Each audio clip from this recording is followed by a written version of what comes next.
Hello dear students, integral calculus की ये lecture series चल रही है। आज एक इम्पोर्टेंट फॉर्मूला हम इस लेक्चर में डिराइव करने वाले हैं। बीटा और गामा फंक्शन के बीच क्या रिलेशन होता है उसके लिए।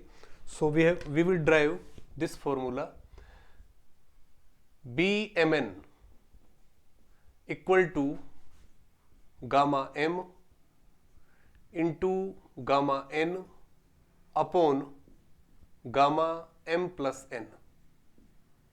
Okay, we will derive this formula.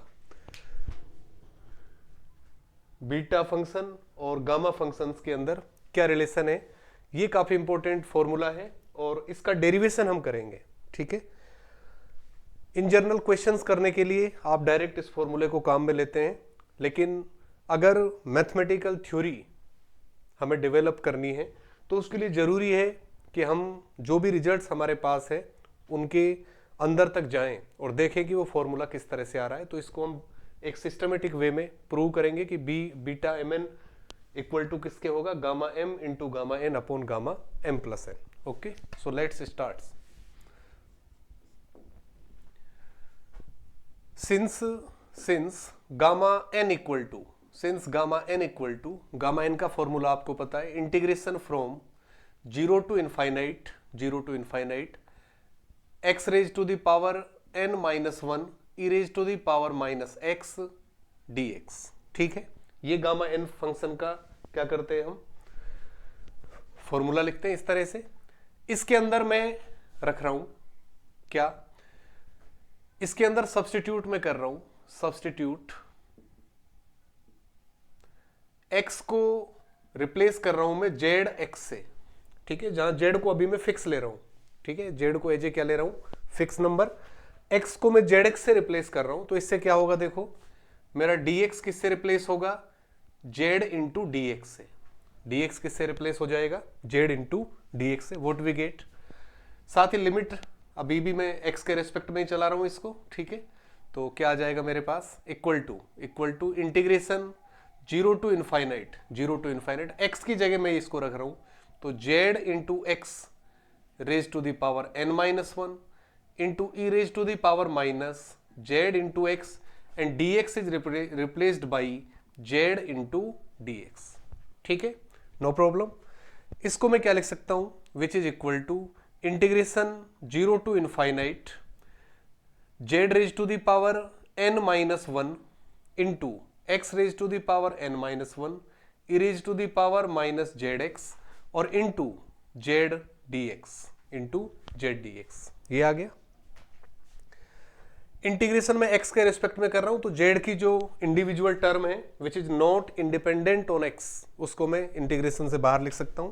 z raise to the power n minus 1 है, इधर z है, मल्टीप्लाई होंगे दोनों, तो z raise to the power n minus 1 और plus z raise to the power n करेंगे तो क्या बचेगा मेरे पास, z raise to the power n। इसको मैंने बाहर ले लिया और इंटीग्रेशन 0 टू इनफाइनाइट क्या आ जाएगा, x raise to the power n minus 1 E raise to the power minus Z X और डी एक्स। ठीक है, किसकी वैल्यू आ रही है, ये गामा n की वैल्यू, गामा n की।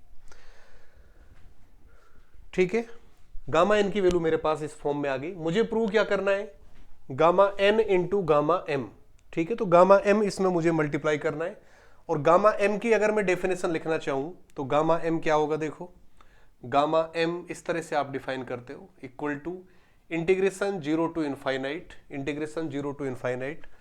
x raise to the power m minus 1 E raise to the power minus x dx। ठीक है, ये गामा m की डेफिनेशन है। इसको मैं इस तरह से भी लिख सकता हूं, ठीक है, क्योंकि x कोई भी वेरिएबल है और डेफिनेट इंटीग्रल की प्रॉपर्टी है कि किसी वेरिएबल को किसी भी नए वेरिएबल से आप क्या कर सकते हो, रिप्लेस कर सकते हो। तो मैं इसको ये भी लिख सकता हूं, equal to integration 0 to infinite z raise to the power m minus 1 E raise to the power minus z और dz। x एक वेरिएबल है, x को मैंने किसी दूसरे वेरिएबल z से रिप्लेस कर दिया, तो मैं इस तरह से लिख सकता हूं गामा m को। ठीक है, तो मुझे यहां पर गामा m लेकर आना है, तो गामा m लाने के लिए मुझे इस तरह की टर्म में यहां पर बनाऊंगा। इसके लिए मुझे क्या करना पड़ेगा, z raise to the power m minus 1 into E raise to the power minus Z इससे पहले मैं पूरे को इंटीग्रेट करूंगा और फिर जेड के रिस्पेक्ट में मैं क्या करूंगा, इंटीग्रेशन करूंगा। ठीक है, तो सबसे पहले मैं क्या कर रहा हूं इसमें, मल्टीप्लाइंग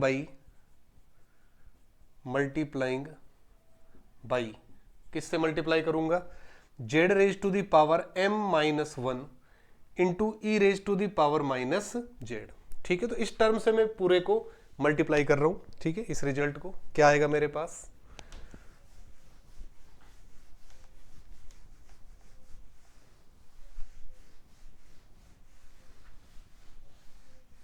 ये बन जाएगा, देखिए,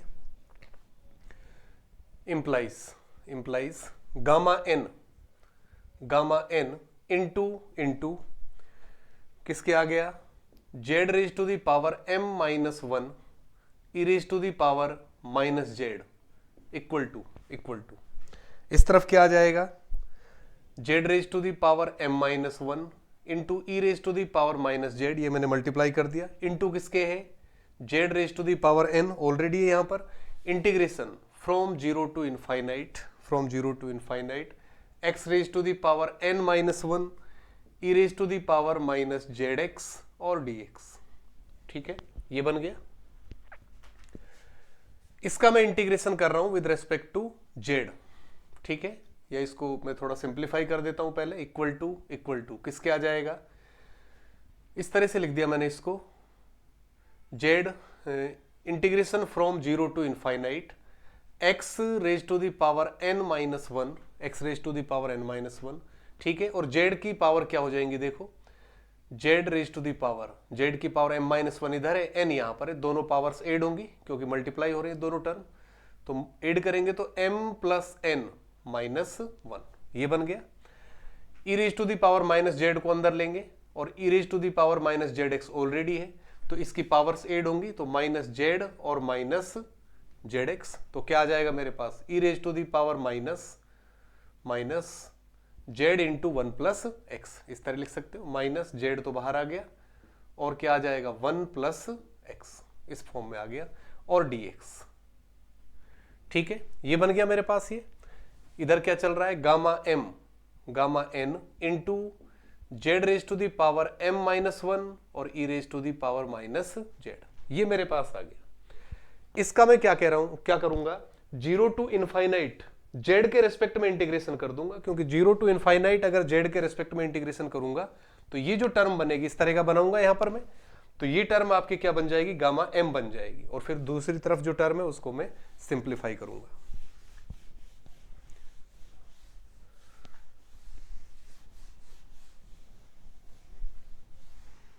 क्या कर रहे हैं अपन, on integration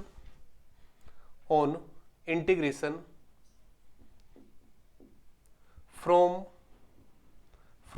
zero to infinite with respect to Z. ठीक है, जेड के रेस्पेक्ट में जीरो टू इनफाइनाइट मैं इसका क्या कर रहा हूं, इंटीग्रेशन कर रहा हूं, क्या बनेगा, देखो, दिस इंप्लाइज गामा एन ये तो बाहर रहेगा, जेड के रेस्पेक्ट में कर रहा हूं zero to infinite, Z raise to the power m minus 1 E raise to the power minus Z D Z equal to zero to infinite X raise to the power n minus 1। ठीक है, X raise to the power n minus 1। ठीक है, Z के respect में कर रहा हूं तो जेड इन दोनों टर्म्स में आ रहा है, तो मैं इसको इस तरह से लिख देता हूं, integration from zero to infinite, इसका Z raise to the power m plus n minus 1 और e raise to the power minus Z into 1 plus X, और इसका मैंने किसके रेस्पेक्ट में कर दिया, जेड के रेस्पेक्ट में। ठीक है, और फिर होल का इंटीग्रेशन किसके रेस्पेक्ट में चल रहा है, एक्स के रेस्पेक्ट में, इस तरह से लिख सकते हैं। ठीक है, तो ये जो टर्म है Z raise to the power m plus n minus 1 E raise to the power minus Z 1 plus X, तो जेड के रेस्पेक्ट में कर दिया, और ये जेड पर डिपेंड नहीं है, ये टर्म मैंने बाहर रखी है, इस तरह से लिख सकते हैं, which implies gamma N into, ये किसका फॉर्मूला बन गया, गामा m इक्वल टू इसको क्या लिख सकते हैं अपन, देखो, इसको थोड़ा सा मैं सिंप्लीफाई करूंगा, इसको किसी नए वेरिएबल से मैं रिप्लेस कर रहा हूं। ठीक है। सपोज ये मैंने कंसिडर कर लिया, ये मान लिया, let Z into 1 plus X, Z into 1 plus X equal to suppose Y के मैंने रख दिया, ठीक है। क्योंकि यहां पर फिर से मैं बीटा फंक्शन या गामा फंक्शन में बनाऊंगा, गामा फंक्शन 0 टू इनफाइनाइट, तो गामा फंक्शन में वेरिएबल की पावर होता है e raise to the power minus of variable, तो वेरिएबल में वाई बना दूंगा। तो जेड इंटू 1 प्लस एक्स को मैं किससे रिप्लेस कर रहा हूं, वाई से। तो लिमिट किसकी चल रही है, इंटीग्रेशन जेड के रिस्पेक्ट में चल रहा है, तो अब इस इंटीग्रेशन में एक्स को मैं फिक्स रख रहा हूं, तो क्या होगा यहां पर 1 प्लस एक्स तो फिक्स हो गया, और डी जेड को मैं किससे रिप्लेस कर सकता हूं, डी वाई से, रिप्लेस बाई डी वाई। इसका मतलब क्या हुआ, डी जेड इक्वल टू मैं क्या लिख सकता हूं, D Y upon 1 plus X, D Y upon 1 plus X. अगर लिमिट्स हम देखें, जेड की लिमिट आपकी अगर जीरो में रखूं जेड की वैल्यू, तो वाई जीरो बनेगा। If Z tends to infinite then Y tends to infinite. तो what we get, integration from 0 to infinite x raised to the power n minus 1 into here integration from 0 to infinite, और यहां पर मेरे पास बनेगा z raised to the power m plus n minus 1, और इसको मैंने क्या लिख दिया, e raised to the power minus y, e raised to the power minus y। Sorry, z को भी रिप्लेस करोगे यहां से, ठीक है। z को, z इक्वल टू किसके है, देखिए यहां से, ये तो dz की वैल्यू है, इससे मैं z इक्वल टू क्या लिख सकता हूं, z इक्वल टू होगा y अपॉन 1 प्लस एक्स। तो z को मैं इससे रिप्लेस कर रहा हूं, z की जगह y अपॉन 1 प्लस एक्स, ये z की वैल्यू, और इसकी पावर क्या है, m प्लस n माइनस 1, ठीक है। ये तो इसको रिप्लेस किया, into E raise to the power, और z इंटू 1 प्लस एक्स को y से रिप्लेस कर रहा हूं, तो माइनस वाई हो गया, माइनस वाई, ठीक है। और dz इक्वल टू किसके है, dz की वैल्यू रखें अपन, dz equal to dy upon 1 plus x, ठीक है। ये बन गया, और फिर बाहर क्या चल रहा है, ओवरऑल जो आएगा उसका फिर किसके रेस्पेक्ट में करना होगा मुझे, x के रेस्पेक्ट में। ये बन गया, विच इज इक्वल टू इसको मैं क्या लिख पाऊंगा, इंटीग्रेशन फ्रॉम 0 टू इनफाइनाइट, और यहां पर क्या बनेगा देखो, 1 प्लस एक्स, ये आ रहा है यहां पर 0 टू इनफाइनाइट, ऊपर तो क्या बचा, y raise to the power m plus n minus 1 into E raise to the power minus y upon 1 plus x. 1 plus x की पावर क्या आ रहा है देखो, m प्लस n माइनस 1 तो यहां पर है, एक यहां पर है, तो प्लस 1 हो गया, और dy, और फिर इसका पूरे का विद रिस्पेक्ट टू x, ठीक है। तो यहां तक मुझे लगता है कोई दिक्कत आपको नहीं है, समझ में आ गया होगा। इससे आगे कंटिन्यू करते हैं अभी हम इसे।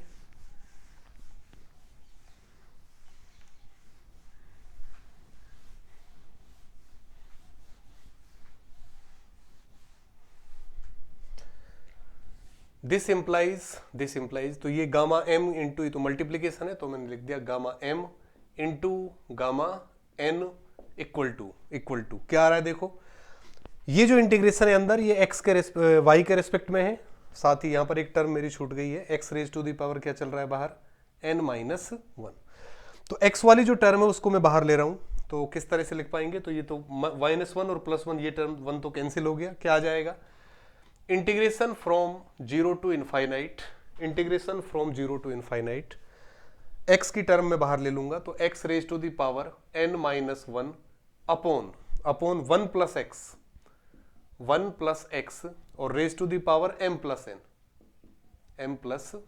ठीक है। ये आ गया, x की टर्म मैंने बाहर रख ली, और क्या चल रहा है, इंटीग्रेशन 0 टू इनफाइनाइट, क्या बचा, y raise to the power m plus n minus 1, E raise to the power minus y, और dy, ये आ गया, और जो आएगा उसका विद रिस्पेक्ट टू x, ये बन रहा है, विच इज इक्वल टू ये फॉर्मूला किसका बन रहा है आप देख सकते हो, अगर आप ये करते हो, इंटीग्रेशन फ्रॉम 0 टू इनफाइनाइट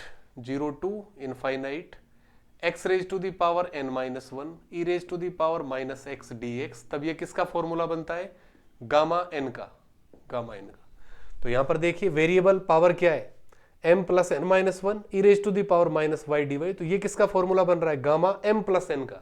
किसका फॉर्मूला बना, गामा m प्लस n का। ठीक है, तो ये तो आ गया गामा m प्लस n। ठीक है, ये वाला इंटीग्रेशन बन गया, इसको तो मैंने बाहर लिख लिया। और क्या बचा मेरे पास, integration from zero to infinite x raise to the power n minus one upon 1 plus x raise to the power m plus n और dx। ठीक है, ये किसकी वैल्यू आ रही है मेरे पास, gamma m into gamma n, gamma m into gamma n, suppose relation number 1, relation number. और फाइनली आप देख सकते हो, वैसे मैंने एक लेक्चर के अंदर आपको ये प्रूव करवाया है कि ये जो वैल्यू यहां पर आ रही है किसके इक्वल आती है, बीटा फंक्शन mn के इक्वल। ठीक है, अगर आपको नहीं है याद फॉर्मूला तो मैं यहाँ वापस आपको बता देता हूँ ये, और फिर वैल्यू फाइंड करके इस इंटीग्रेशन की मैं वापस इस इक्वेशन में पुट कर दूंगा।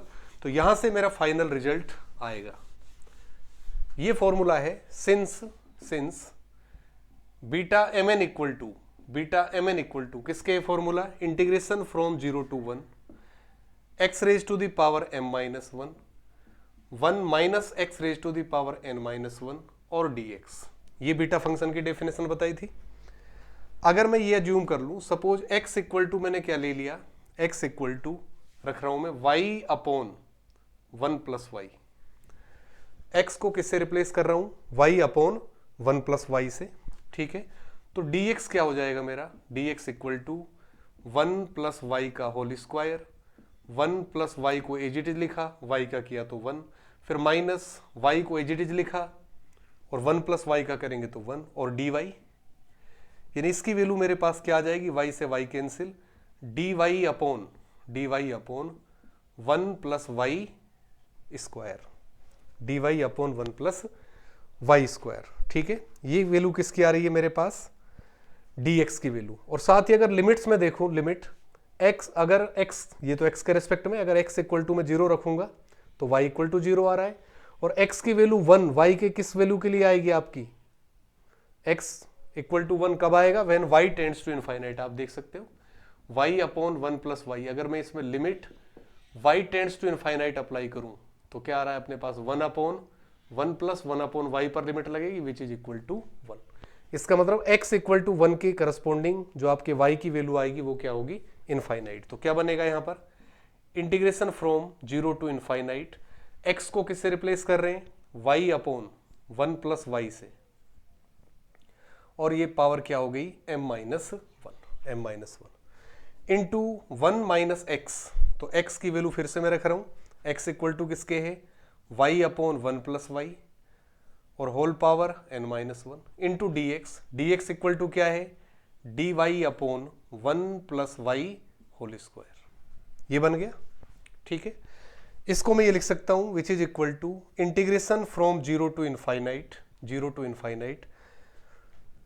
y raise to the power m minus one है upon 1 plus Y raise to the power m minus वन, इस तरह से लिख दिया, इंटू यहां पर मैं एलसीएम लूंगा पूरे का, तो 1 प्लस वाई माइनस वाई करेंगे तो 1 बचा, और केवल नीचे बचेगा मेरे पास क्या, 1 plus y power n minus one, और इंटू किसके आ रहा है, dy upon 1 plus y square. ये बन गया। इसको क्या लिख सकते हो आप, equal to integration from zero to infinite, क्या बन रहा है मेरे पास, देखो y raise to the power m minus one upon y raise to the power m minus one upon, यहां पर क्या बना, देखो ये 1 प्लस वाई की पावर्स चल रही हैं, 1 plus y power m minus one, फिर प्लस n माइनस वन करेंगे, प्लस 2 करेंगे, तो -1 -1 -2 प्लस 2 से कैंसिल, m प्लस n बचेगा, m प्लस n और dy। तो जो आपका बीटा फंक्शन है, बीटा फंक्शन आप उसको इस तरह से रिप्लेस कर सकते हैं, और आपको पता है डेफिनेट इंटीग्रल है, इसलिए यहां पर y को किसी भी वेरिएबल से रिप्लेस कर सकते हो। तो अगर मैं इस इंटीग्रेशन में y की जगह x रख दूं तो जीरो टू इनफाइनाइट क्या बनेगा मेरा, x raise to the power m minus one upon 1 plus x raise to the power m plus 1 n और dx। तो आप देख सकते हैं बीटा mn जो आ रही है वैल्यू, वो किसके इक्वल आ रही है, x raise to the power n m minus 1, ठीक है, upon 1 plus x upon 1 plus x raise to the power m plus n, ठीक है। बीटा mn की वैल्यू ये आ रही है। अगर यहां पर m की जगह n भी हो, m की जगह क्या हो n, उससे कोई फर्क नहीं पड़ रहा, क्योंकि अगर ये बीटा mn की वैल्यू है, किसकी वैल्यू है, बीटा mn की वैल्यू, तो अगर मैं m और n को इंटरचेंज कर दूं, m और n को इंटरचेंज कर दूं, तो आपको मैंने बताया था कि बीटा mn और बीटा nm हमेशा क्या होंगे, सेम होंगे। इसलिए m और n को अगर मैं इस पूरे में इंटरचेंज कर दूं तो यहां पर n आ जाएगा, यहां पर वापस m प्लस n रहेगा, उससे कोई फर्क नहीं पड़ेगा। तो ये वैल्यू मैं बीटा mn की कहां पर रख रहा हूं, इक्वेशन नंबर 1 में। तो क्या आ जाएगा मेरे पास, ठीक है, इक्वेशन 1 में ये वैल्यू मैं पुट कर रहा हूं यूजिंग इन 1,